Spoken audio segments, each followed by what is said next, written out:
fiction, science fiction, horror, fantasy, crime, LGBT, thriller. You have now entered the House of Mystery with your hosts, Eric Shapiro, David North Martino, John Copenhaver, and Al Warren. Heard on KCAA 106.5 FM Los Angeles, 102.3 FM Riverside, and 105.0 AM Palm Springs. Now, I never realized, but there is a Stonehenge, USA. Yeah, I didn't until I realized who we were interviewing, and I had a look and I was amazed. Fantastic. So what we're going to do is we're going to talk about that. We're going to find out what it is, where it is, and what happens there. And so joining us today is Dennis Stone. How you doing, Dennis? Oh, I'm doing fine. Thank you for having me on today. So, Dennis Stone, did you change your last name to work the Stonehenge? We get that question asked all the time, but that's always been our name, so I guess it's kind of preordained or something, you know. But that's our name. You could always just add it to your name. But it's appropriate. Yeah, that'd be a novelty. So I don't know where to start here. So let's figure out, first of all, where you got involved with Stonehenge and in America, and how it came about. Oh, yeah. My dad, actually, Robert Stone, got involved with it back almost 65 years ago, back in 1955. He was a AT&T Western Electric Bell Laboratories engineer, you know, kind of into the tech stuff, but he was always very, very interested in the past. He was interested in Native Americans. He was interested in the Vikings coming to the Americas and that kind of thing. And he had just got out of the Coast Guard, and he started his new career with AT&T. He lasted there about 30 years, and he had a new family. I was about 1 year old. And he was listening to a radio show, just like we're doing right now, one of the biggest stations out of Boston, and it's still there today. And on a Friday night, they were talking about these strange stone ruins, which were located only about 8 miles from where he lived. And he, like you and Julie, he had never heard of this place, and he lived basically next door to it. And it was quite a surprise to hear this talk show. You know, it was probably a couple hours talking about these strange ruins, you know, and what they could be, who built them, why they were there. And it really kind of hooked my dad. And right after that, coincidentally, he was at a barber shop a couple days later looking at a magazine, waiting to have his hair cut. And as he opened it up and flipped through the pages, there was a whole article featured about the same site he just heard on the radio. So 2 things in 1 week about this site. That following weekend, he's at my aunt and uncle's. He actually took the magazine from the barber shop with the barber's permission. It was actually a 3-year-old magazine. It had been in the barber shop for 3 years. It was 1952 when it came out. And they were getting together just to have a social evening, you know, probably playing cards, having some beer, you know, on a Saturday night. There were about 10 or 12 of them. And my dad actually took the magazine at one point, put it on the table in front of everybody, and passed it around. Anybody know what this place is or ever hear of it? And everybody kind of looked at it. Nobody knew what it was until it got to my aunt and uncle. And they looked at it, and all of a sudden it kind of like, oh, wow, we used to go there in the 1930s on our bicycles when my aunt and uncle were dating. They went down and they picnicked at this particular place. So it was kind of, you know, my dad was quite surprised.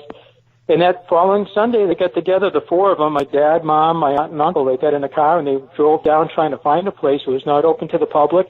It was on a hill in the deep woods, and they drove around trying to find some sort of, you know, avenue or entrance to the place. And they finally found an old dirt road. And they went up on the site, and my dad spent some time, because there's a big chain link fence around the main part of the site, which is about 1 acre, where most of the stone ruins. But it's about a 110-acre site altogether. So he got underneath the fence. It was locked up at the time, and he spent quite a bit of time. And after he came out, the rest of them were standing outside waiting for him. I said, what do you think? And he goes, this place is amazing. So it was really my dad, you know, and he died about 9 years ago. And so it's always been in my family, and I'm the second generation, and I have a son named Kelsey. He's going to turn 30 next month, and he's an engineer like my dad, and he's kind of involved with it too. So it's kind of a family affair for about 65 years. So, do we know how old this area is, and where it came from, like who built it, or any of the real history like that? Yeah, that's a great question. How old the site is, and the work on the site actually began in the 1930s, around the time my aunt and uncle first visited. And the work has been continuing for 80 years now, or actually going on its 82nd year of research. We've taken 12 radiocarbon datings of the site. We've also surveyed the what we call the astronomical alignments, and that's what makes it functionally similar to Stonehenge. The form is different when you look at it, but it has these big standing stones all around the outside, probably about 500 feet from the main site. And there's actually a center where all the alignments come together for solstices, equinoxes, cross-quarter days, lunar alignments, like Stonehenge, actually. And so the work on that began in 1967, but by 1977, we had done a couple years of survey using a professional surveyor, and that information was sent to the Harvard-Smithsonian Center for Astrophysics in Cambridge, Massachusetts. And the next year, the results came back, and they said, well, if those alignments were used for that purpose, to watch a sun or moon or a star alignment, they don't quite work today, but they would work about 1800 BC. And one of the carbon datings, actually 1971, which is, I think, the fourth or fifth carbon dating we had taken on the site, actually dated part of the site back to about 4,000 years. So that was in 71, and by 1978, we get the results back astronomically that kind of agreed with that radiocarbon dating.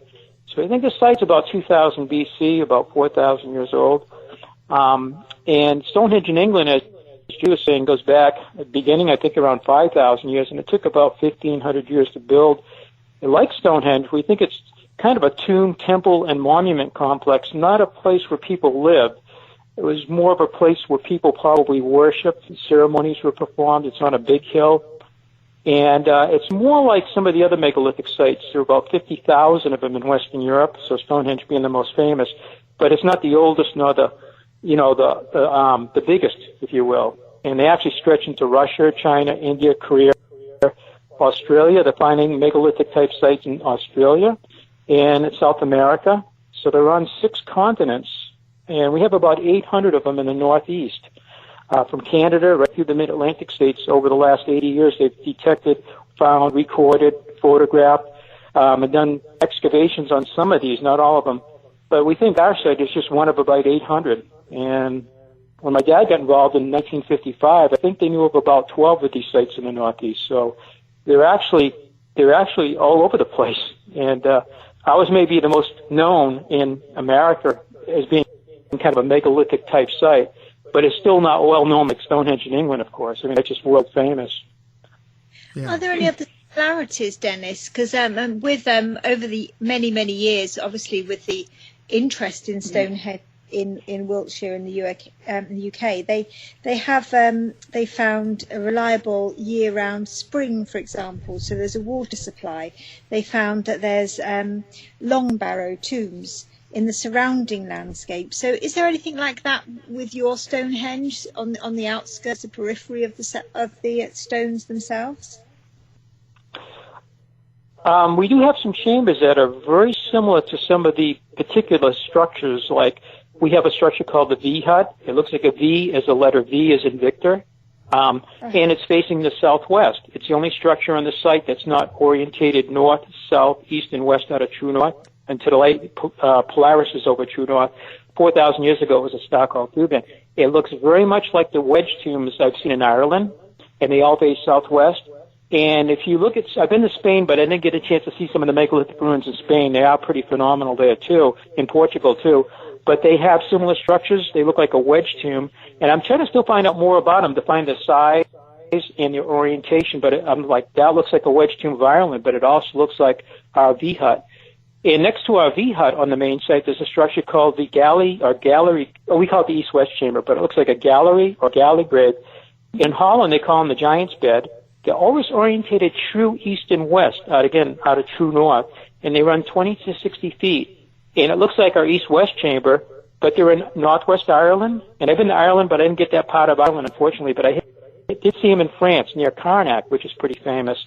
And they had the same kind of structure with upright slabs and then stone roofs on top, just like our site has all these gigantic stones that create the roof. kind of like the Flintstones house, if you will, but they're not houses. We think they're, like I mentioned, tombs, temples, and monuments.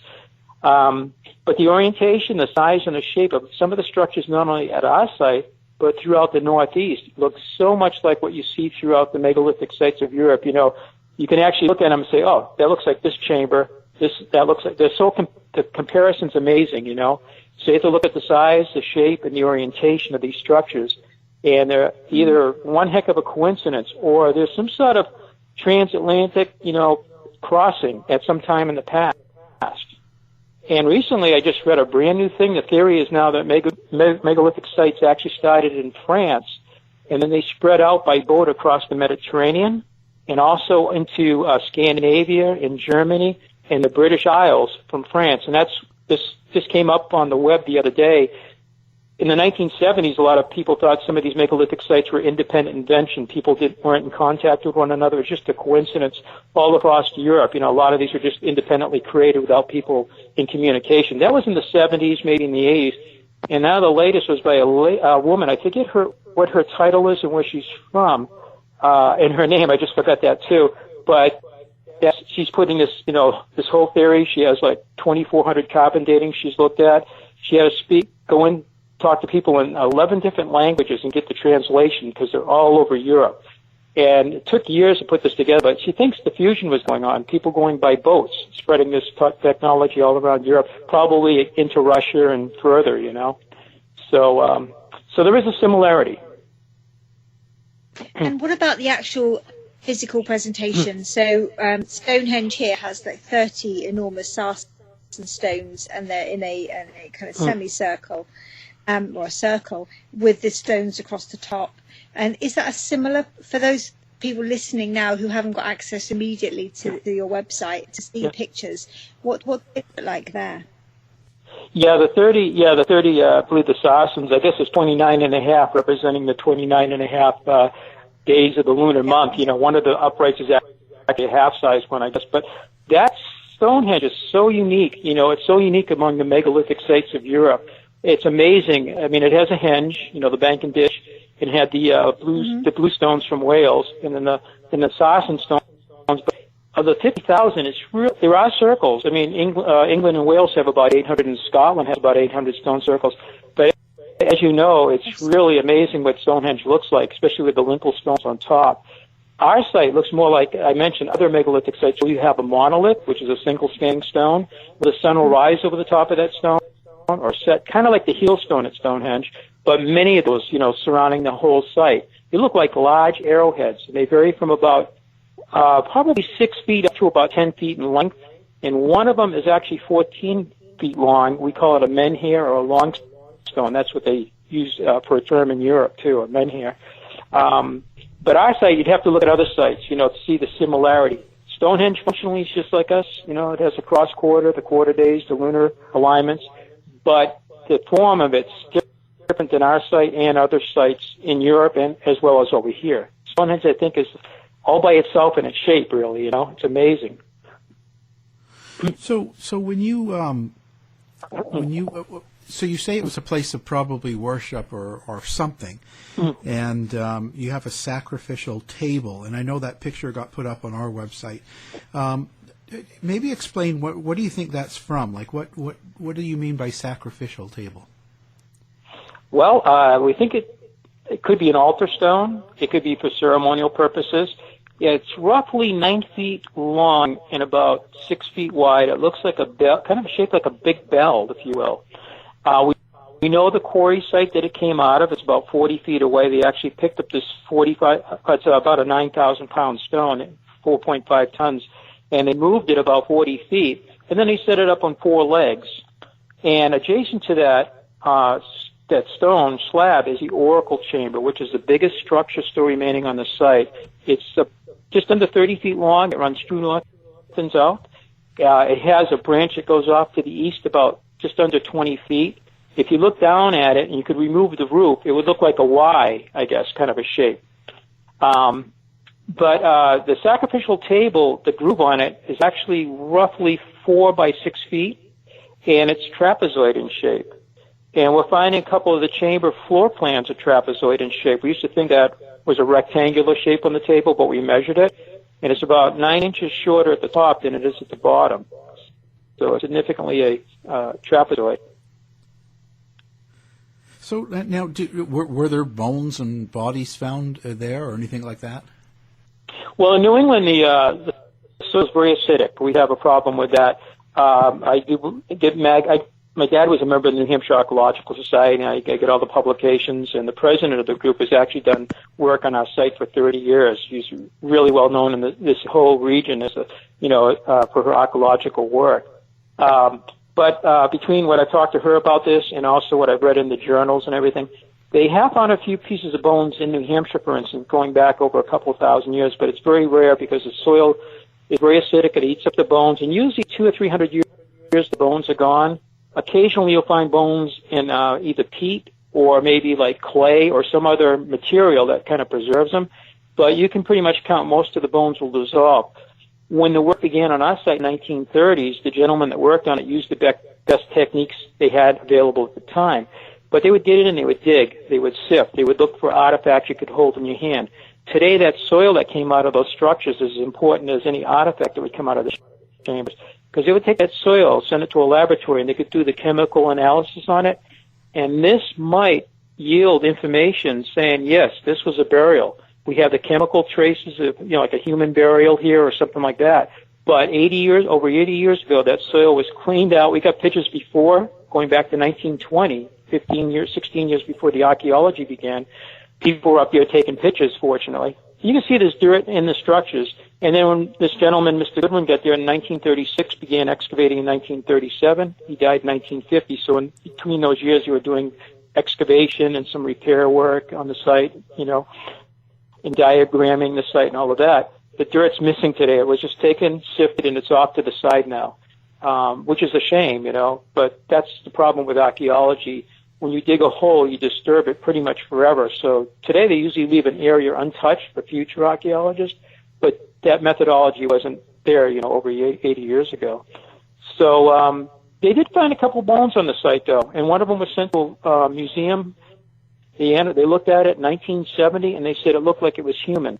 They didn't carbon date it, and to be honest with you, I've looked for that fragment in some of our files, and I haven't been able to locate it yet. It still may be there, but I'm not sure it's even with us because it was sent away. I'm not sure if it ever came back in 1970. I'm still looking for some information that might, tell us that, which would be interesting. They can do a lot more with DNA and all this stuff today.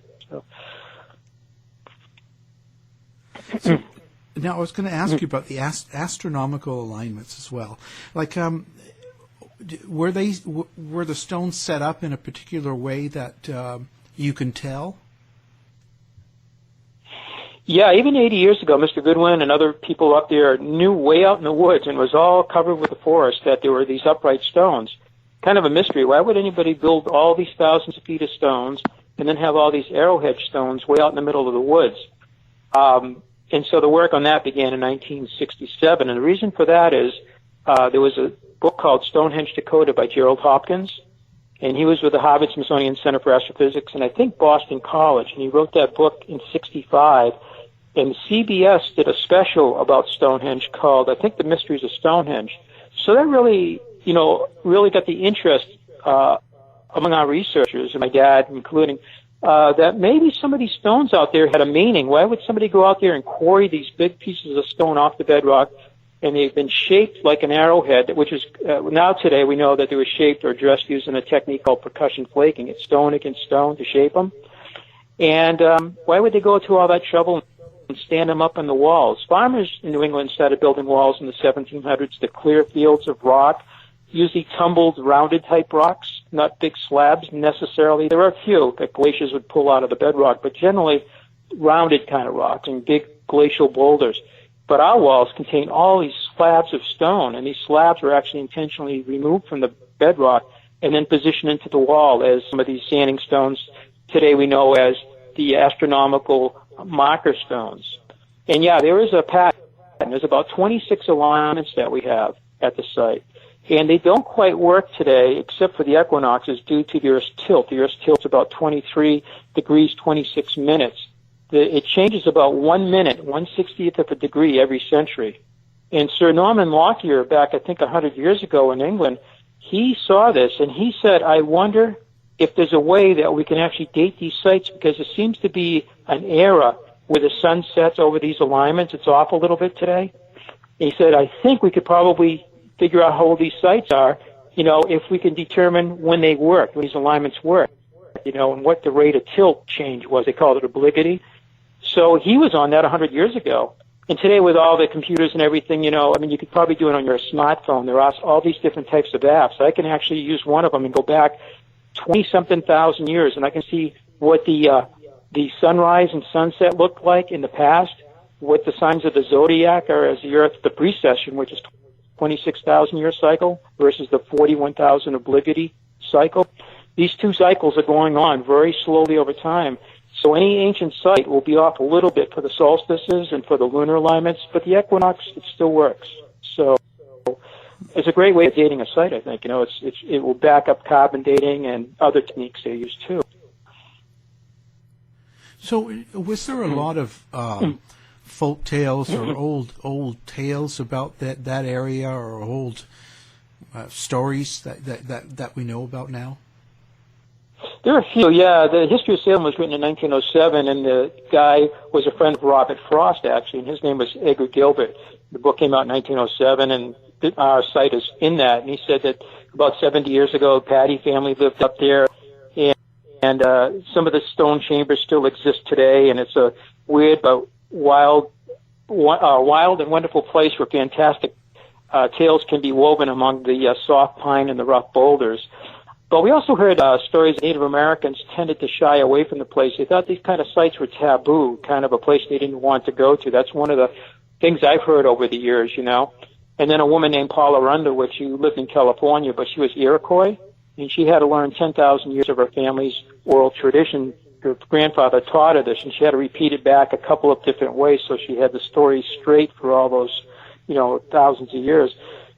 And in the oral tradition, she said they talk about and she's in California. She never lived in the northeast part where the Iroquois would have been the Great Lakes and part of New York, that area, and actually visiting into the New England area, the ancient tribes would. But they talked about these hills with these stone ruins, and that it was a strange people that built them, but not her people, not her Iroquois, relatives or ancestors. And living in California, she, like never heard of our place before, some of the other stone ruins in New England.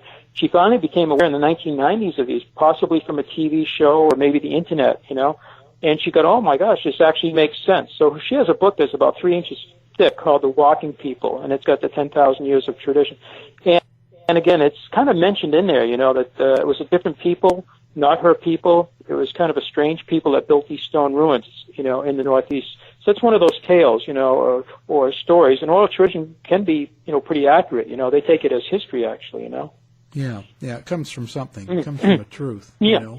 Something, yeah, right. Well, yeah. So I was just wondering, now, I know it's not your strong point you were saying, but so there is a paranormal connection to the Stonehenge as well, or is it just kind of, is that more just folklore? Well, there are, we've had people visit our site over the years. I don't know if you're familiar with Hans Holzer. He was a gentleman that wrote, Ghost I've Met. He has passed away, but he had been on TV shows like Good Morning America, but Hans Holzer visited us first time in 1971. In 74, he brought up 4 different psychics separately that didn't know each other, and he wrote a book in 1992, about 20 years after that event. And I was just reading it again this year because I hadn't seen it for years. And the 4 different psychics, the names of the people, and what they felt up at the site. And one of the things they're trying to discover, who were the people that built the site, how old the site was, what was it used for, And they all came out with similar kind of, responses, I guess, or what they sensed, was similar. It was kind of interesting, what they said was very similar, even though they didn't talk. And they came up 4 different times in the year to visit our site. And Hans Holzer came back in 74 with those psychics, and then 2 years later he came back and he actually had written a script for Leonard Nimoy's In Search Of. I think we were number 2 on the 144 episodes. And I think he gets a little bit into the psychic on that show too. He interviews my dad, my uncle, my Uncle Oz, and a number of other researchers from a group called New England Antiquities Research Association. So I think I'd have to look at that video again because I think he mentions a little bit about the paranormal in that. We have had paranormal, in the fall, usually in October, we had paranormal groups come up to our site. And as I mentioned, I just retired from the airlines after 35 years. My best schedules that I could bid each month. We're usually working Friday through Mondays to get the best schedules. So I usually missed all the Saturday night, what we call ghost walks or paranormal events. So I wasn't there for almost every one of them I missed, unfortunately. But I'm retired now, so maybe that will change a little bit. So we have had thousands at our site, too. We had Francis Hitching and John Mitchell. And they're from England, I think, both of them. And they were at our place in 1978. They wrote about the site and how they dowsed the water lines. And some of our stone walls actually overlay the water lines. And then the ley lines are the astronomical alignments. And 6 years ago, my son Kelsey was looking at Google Earth and just going out to where some of the other New England sites to see if they were on a line, on the same line as some of the solstices or equinox alignments. And one of them, the summer solstice sunrise, which is a beautiful stone, it's shaped actually to fit the horizon. About 5 miles away, there's two hills that come together in a notch, and the stone actually was shaped to fit into that notch. It kind of fits right into it. So if you're watching the sunrise, you'll see the stone and the horizon, and the sun will rise 90 degrees to that little notch on the top of the rock and the horizon 5 miles away. Well, he followed that line right across New England and across Nova Scotia, right across, and then he said, well, I'll just go across the ocean and see where it comes out.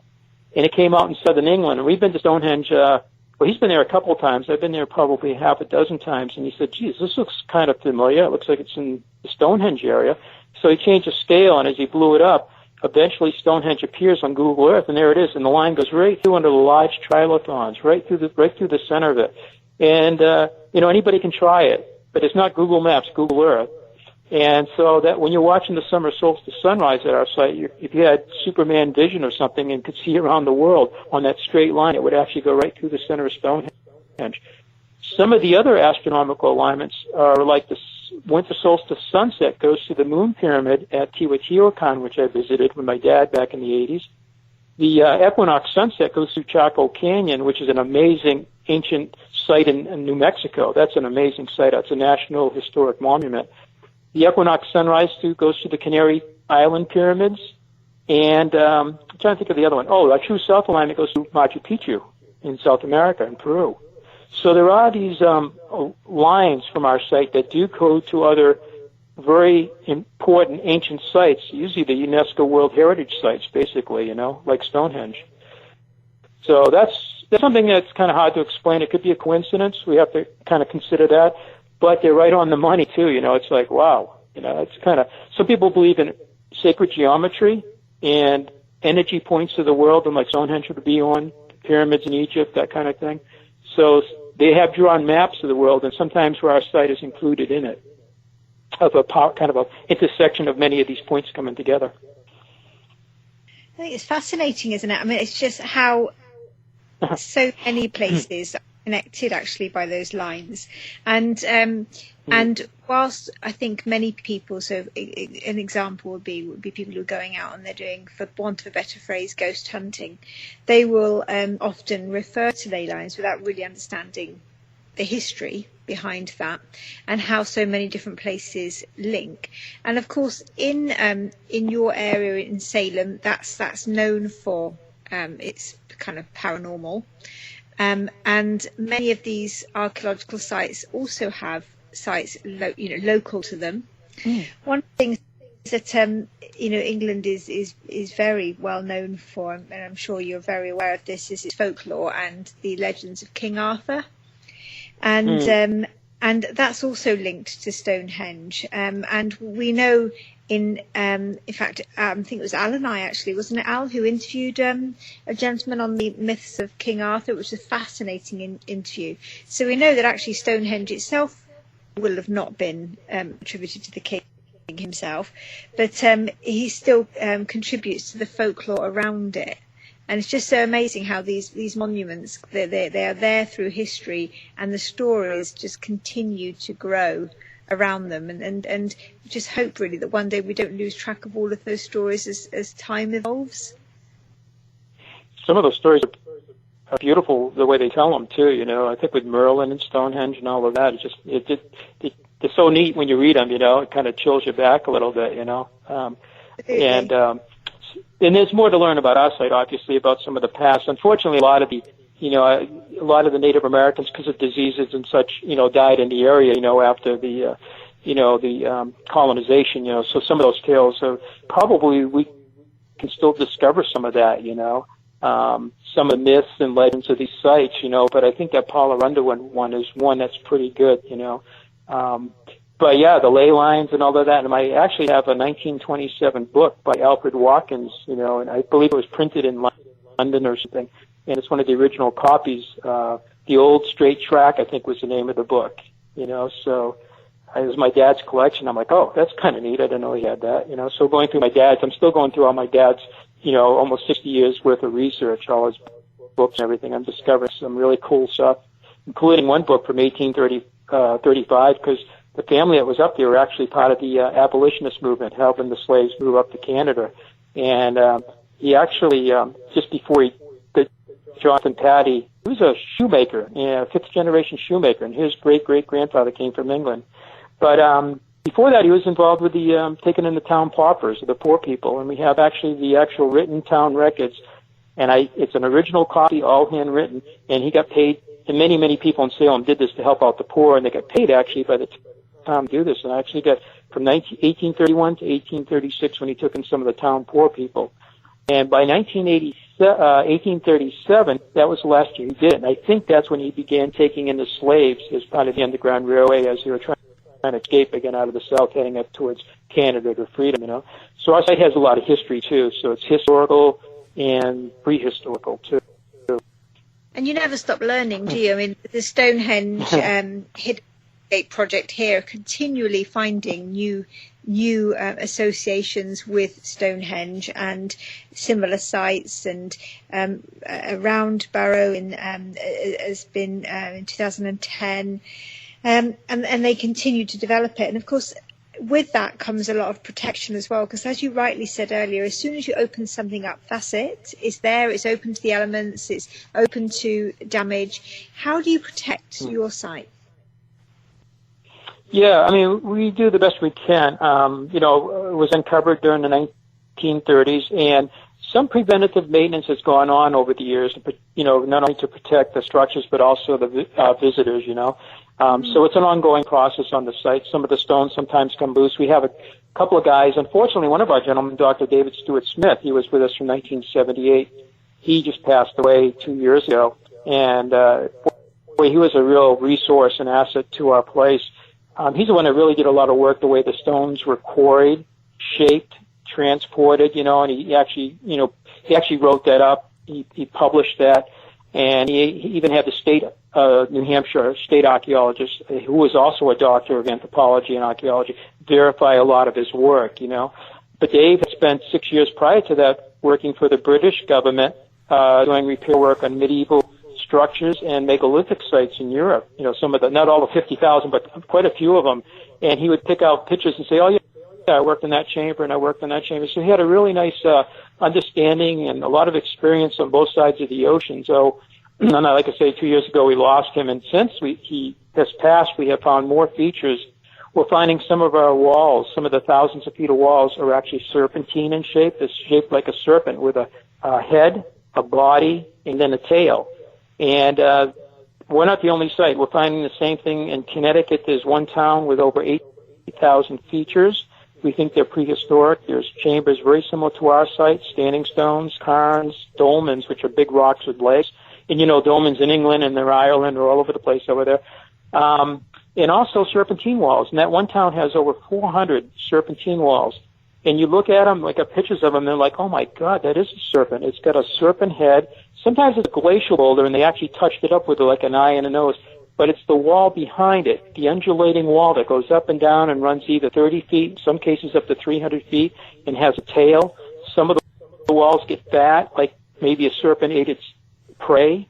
And some of them are linear or straight, some are rectilinear, like a snake, with its head bent or its tail bent, and some are curved, beautiful shaped curves. And our site has about 12 of these, and again, they run about 30 feet, and our longest one goes 2,500 feet and circles the main site. I mentioned that's about a 1 acre area, but this is actually outside of that, and it would contain about 15 acres or maybe close to 20 acres. And it's a serpent with a gigantic glacial boulder head. The wall undulates behind it up and down, and then it goes around, and it touches every astronomical sunrise, sunset, or star monolith. It touches every one of them, and it comes back in front of itself, and then it looks like it does one more hump, and it looks like the serpent biting its tail, which is called the Ouroboros. And the Greek, Egyptian, mythology, it represents eternity, that symbol of the snake biting its tail. But it seems to be a worldwide thing, too. You probably heard of that, It's kind of neat. It's fascinating, isn't it? I mean, you could go anywhere with this subject. I was just, when we first came on, I was talking about how our Stonehenge is now roped off to avoid people going in and touching the stones because of, just overuse and vandalism and wearing them away. And they that went before the Court of Human Rights because obviously it's an ancient site of worship. So the Court of Human Rights said, well, actually, anybody who's got a genuine religion has the right to worship in their own place. So therefore, with neo-Druids, pagans, and other earth-based or old religions, they should be able to worship at the summer solstice or the winter solstice. And I was just reading a fact that over 30,000 people attended the gathering at the Stones at the summer solstice in 2003. Wow. 30,000 people. That's about what we did during the course of a year, so we don't have the wear and tear quite as Stonehenge. You get 1 million people there a year. So it's kind of a balance, I guess, letting people get in or protecting the site. I guess it's kind of in one of those balancing things, And so far at our site, the stone is granite. It's very, very hard, and we have signs up, please don't touch anything, respect the site, leave only, don't take anything but memories with you or photographs, and people like to take stuff, that's what happened at Stonehenge, people are chipping away the stones, as you mentioned. We don't want that, leave it alone, don't touch it, look at it, respect it. So people can walk among our ruins. We have a couple little areas because it might be a little dangerous because of a roof slab caved into one chamber, things like that we keep the public away from, and we don't want them on the chambers either because that does cause wear, tear. Somebody can injure themselves too. But, so we're open for the solstices, we stay open morning and evening for those so people can come up here and get a real experience, of the whole thing. And that's our popular days. I think the most we had for one of our solstices was just over 1,000 people. So not too bad, for a place that's not too well known. And what happens at something like that? Because, obviously when you have an ancient place that is attractive to people, quite often people turn them into attractions. So here in North Wales, we've got Arthur's Labyrinth, for example, where you go underground and you explore the chambers that King Arthur allegedly laid in and was put to rest in. So do you see anything like that happening with your Stonehenge? Do you cater for as an entertainment at any point in the year? I'm not sure of the question. Could you say that a different way, maybe? Yeah, so do you, that's one thing I'm very good at, Dennis, is waffling when I ask a question. Oh, no problem. I wasn't sure which angle you were going at, so if you could, I guess it's about, do you adapt it being a raw historic site to cater for people who want more of an entertainment? So to put on, I don't know, is it lit up? Are there events there? Is something more entertaining rather than just people being able to go?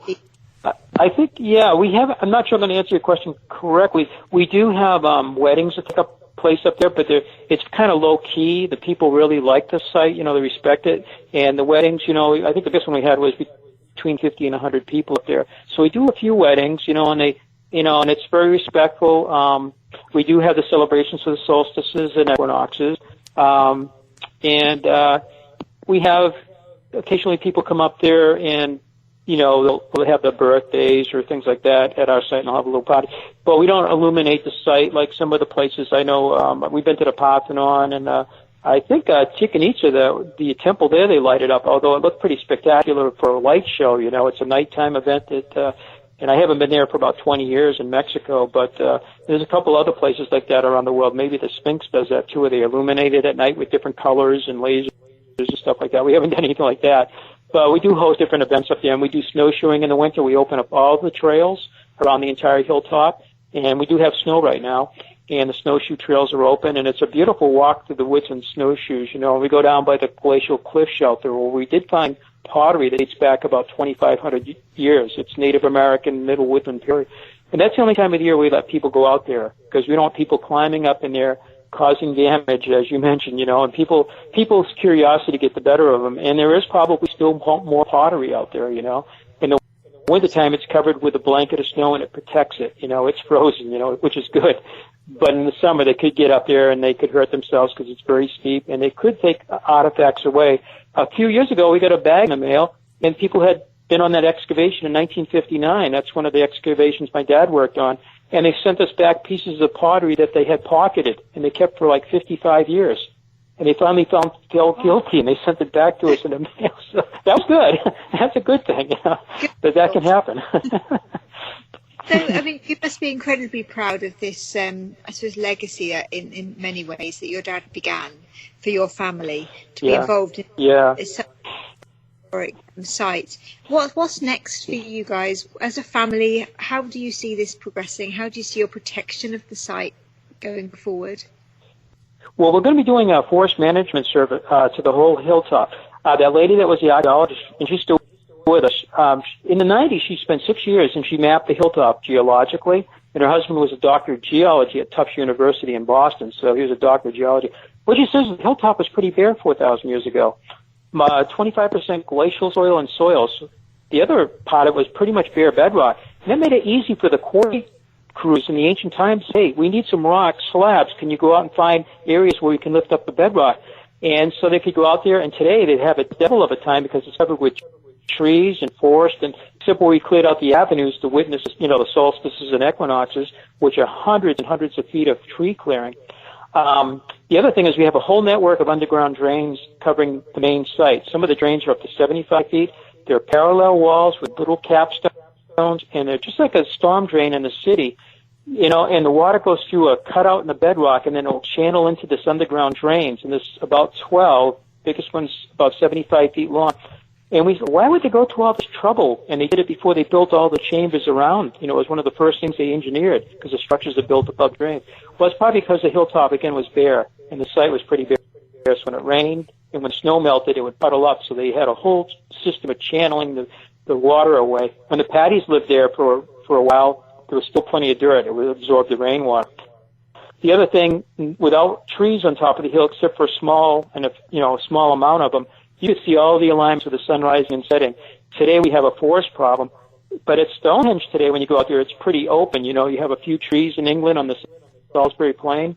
But I understand 5,000 years ago you had a forest there. So you had a forest problem, and they used up a lot of the forest. We had the opposite. Wow. Oh, I'm sorry? Oh, I don't know what happened there. She must have got cut. Oh, I know. She was saying something. I know. She cut out a couple times.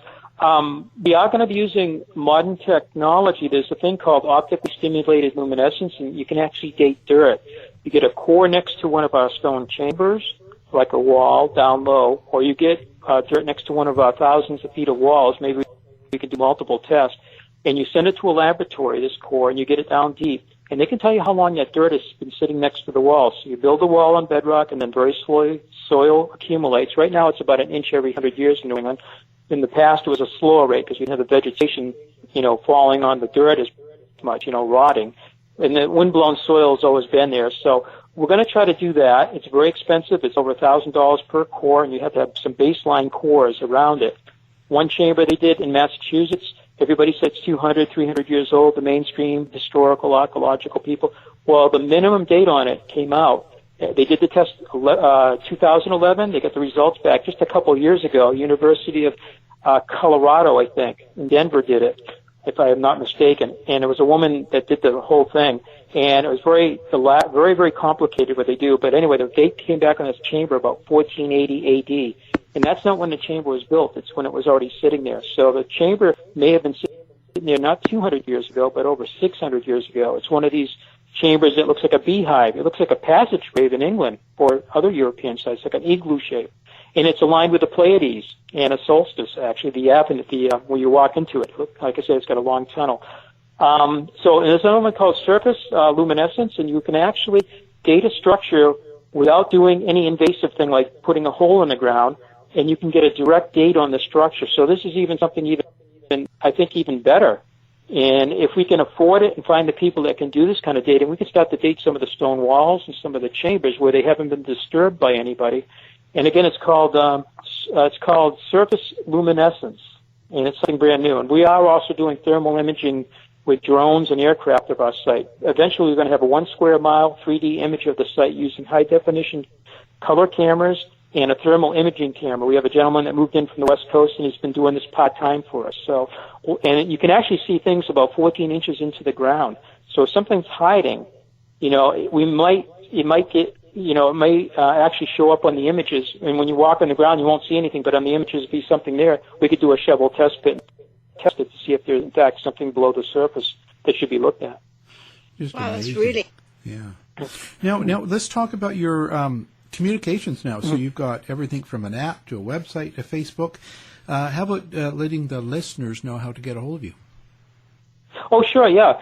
We have a website, StonehengeUSA.com, and it has a few photographs. It has calendar of events like the solstices and equinoxes, and it has an email address in there. So if they want to contact us, info@StonehengeuSA, it's there.